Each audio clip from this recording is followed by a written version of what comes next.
Iya, dengan segala resiko, yaitu memang Sekjen PD Perjuangan itu siap menghadapi.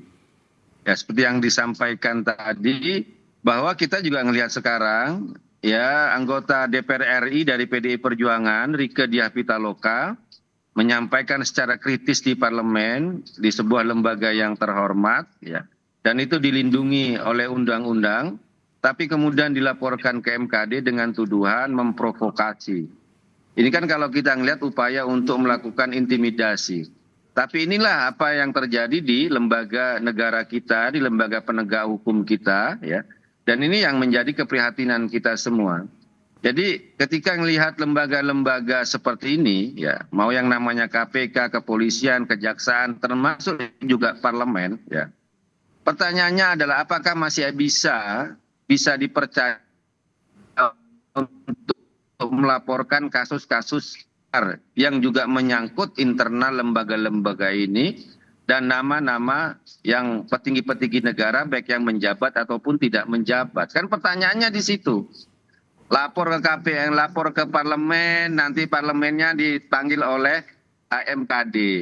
Lapor ke polisi, ternyata petingginya juga akan disebut dalam kasus tersebut. Ya, KPK juga sama, kejaksaan sama. Jadi kemana lagi harus melapor kalau bukan langsung kepada rakyat yang memiliki kedaulatan penuh, ya, Tapi yang jadi pertanyaan kenapa negeri ini, ya. kenapa Tentu saja ini bukan untuk Tapi Mas Guntur, kenapa yang dan kemudian ini jadi tentu saja bukan untuk Mbak.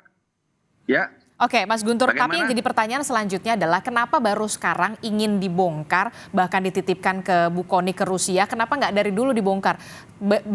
Jadi orang bertanya-tanya juga apakah kemudian ada hanya bluffing atau bagaimana begitu? Jadinya kan juga bertanya-tanya. Enggak. Kan sebenarnya kasus-kasus yang akan nanti disampaikan tidak hanya kasus baru, Mbak.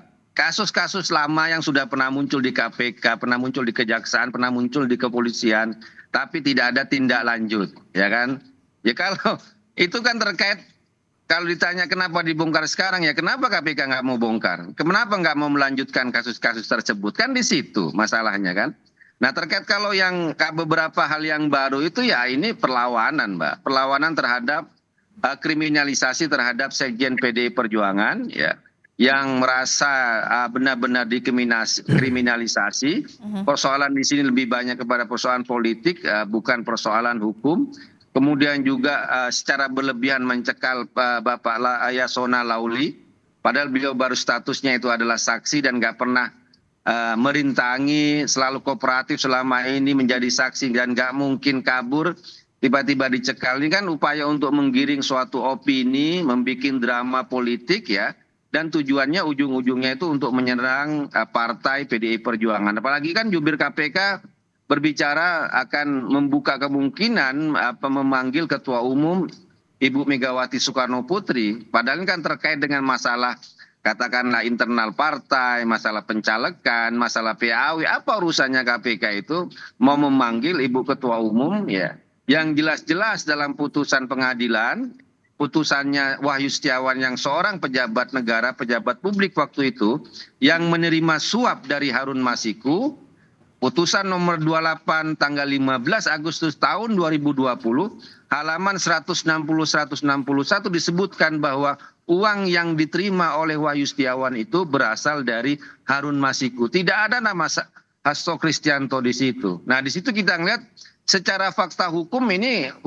kasus ini nggak bisa disebut dengan hukum, tapi lebih kepada upaya politik untuk melakukan kriminalisasi terhadap Hasto Kristianto yang bertugas sebagai sekjen partai. Makanya jubir KPK juga mau memanggil Ibu Ketua Umum, kan ini kan semuanya soal desain politik, rekayasa politik untuk menyerang PDI Perjuangan yang kami tidak tahu siapa sekarang yang meremote KPK. KPK sudah menggeledah Bank Indonesia, sudah menetapkan tersangka oleh Deputi Penindakan, tapi kemudian lewat jubirnya itu diralat. Jadi siapa yang meremote KPK gitu?